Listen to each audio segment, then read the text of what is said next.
सभी बच्चों का विज्ञान की क्लास में स्वागत है।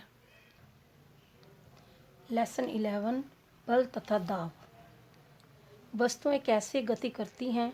क्या आप बता सकते हैं कि हम यह कैसे निश्चित करते हैं कि कोई वस्तु दूसरी वस्तु से अधिक तीव्रता से गतिशील है?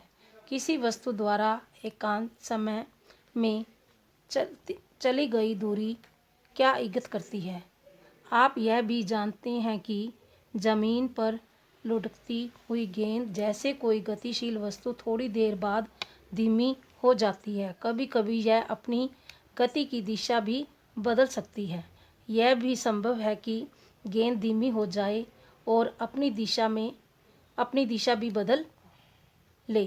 क्या आपने कभी विचार किया कि गतिशील वस्तु धीमी अवस्था तेज कैसे हो जाती है या अपनी गति की दिशा कैसे बदल लेती है? आपने अपने प्रतिदिन के कुछ अनुभवों को याद करके किसी फुटबॉल को गतिशील करने के लिए आप क्या करते हैं? किसी गतिशील गेंद को और तेजी से चलाने के लिए आप क्या करते हैं? एक गोली गेंद को कैसे रोकता है? क्षेत्र रक्षक बल्लेबाज द्वारा मारी गई गेंद को कैसे रोकते हैं? हॉकी का खिलाड़ी हॉकी से प्रवाह करके किसी गतिशील गेंद की दिशा बदल देता है।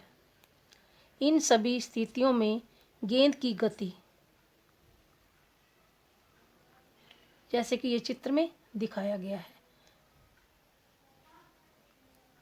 गेंद का खिलाड़ी गेंद पर प्रहार करते हुए क्षेत्र रक्षक गेंद को रोकते हुए को तेज अथवा धीमी कर दिया जाता है या इसकी गति की दिशा को बदल दिया जाता है।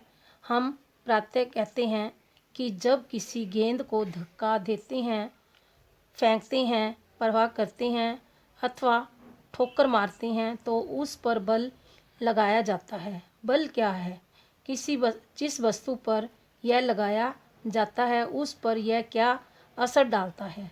इस अध्याय में हम ऐसे ही कुछ प्रश्नों के उत्तर खोजेंगे। 11.1 बल अपकर्षण या अभिकर्षण।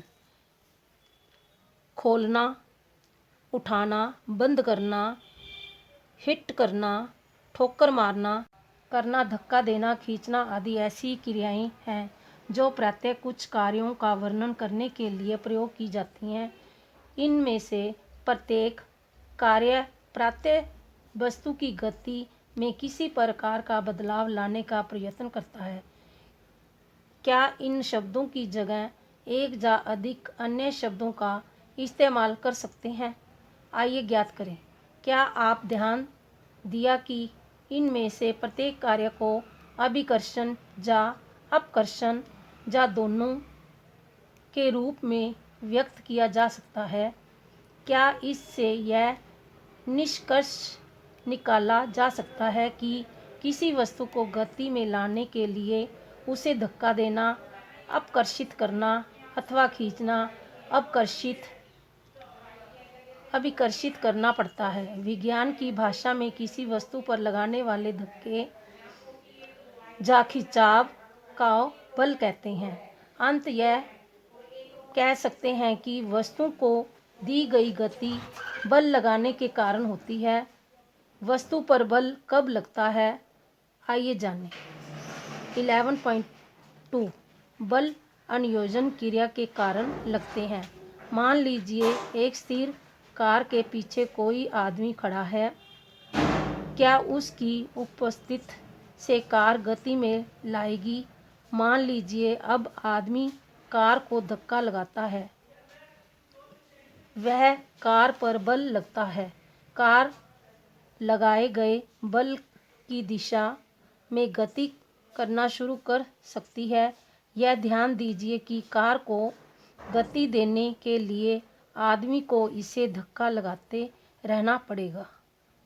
चित्र 11.3 तीन स्थितियां प्रदर्शित करता है जिससे संभव आप परिचित होंगे। क्या आप बता सकते हैं कि इन स्थितियों में कौन खींच रहा है तथा कौन धक्का दे रहा है। दोनों लड़कियां एक दूसरे को धक्का देती हुई लग रही हैं, जबकि चित्र 11.3 बी में लड़कियों का युवक एक दूसरे को खींचने का प्रयास कर रहा है। इसी तरह चित्र 11.3 सी में गाय तथा आदमी दोनों एक दूसरे को खींचते हुए प्रतीत होते हैं।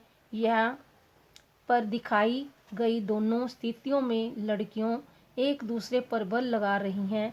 क्या यही बात गाय तथा आदमी पर भी लागू होती है? इन उदाहरणों में हम यह निष्कर्ष निकाल सकते हैं कि बल लगने के लिए कम से कम दो वस्तुओं में संयोजन क्रिया होनी जरूरी है।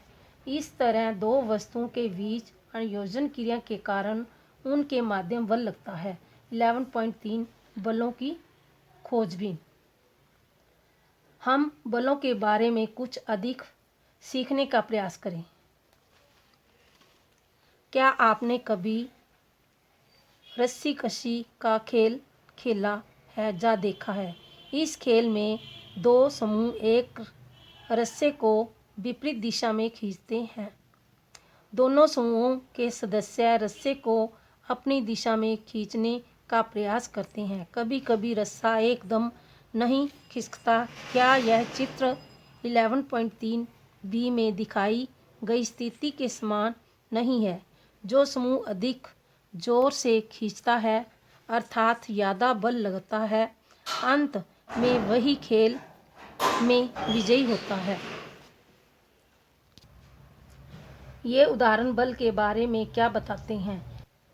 किसी वस्तु पर एक ही दिशा में लगाए गए बल जुड़ जाते हैं।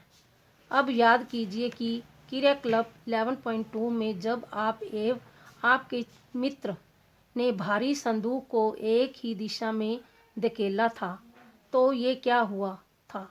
किसी वस्तु पर दोनों बल विपरीत दिशा में कार्य करते हैं तो इस पर लगा कुल नेट बल दोनों बलों के अंतर के बराबर होता है।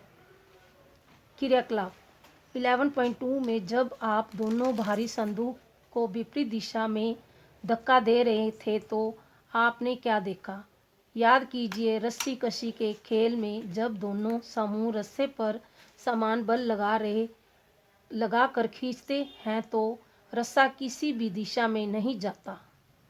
इसी तरह हमने खींचा कि एक बल दूसरे से बड़ा अथवा छोटा हो सकता है। बल की तीव्रता प्रायः इसके परिणाम से नापी जाती है। बल के विषय में बताते समय हमें उस दिशा का उल्लेख करना भी जरूरी है जिससे बल कार्य करता है। यह भी ध्यान रखिए, यदि लगाए गए बल की दिशा या परिणाम में परिवर्तन हो जाए तो इसका प्रभाव भी परिवर्तित हो जाता है। इस वीडियो को देखो और सुनो और समझो।